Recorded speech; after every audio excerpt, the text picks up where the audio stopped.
So ayun na nga at naghanap kami ng paliliguan namin at nakarating kami sa lugar na to. So nag-selfie muna ako.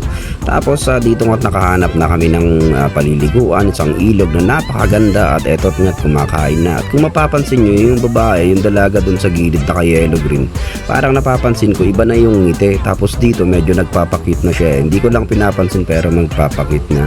Tapos maya maya lang naligo na sila. Tapos ako naman pinipilit nilang maligo.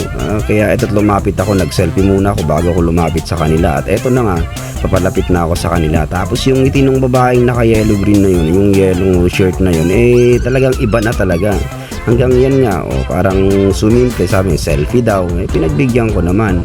Pero dito, nakahalata ako parang papalapit siya ng papalapit. Hanggang eto na nga, ay, patay. Syempre, hindi naman ako easy to get. Kaya tinulak ko siya. Ayun, nag-isa na lang, nalungkot. Ang galing! Ang galing!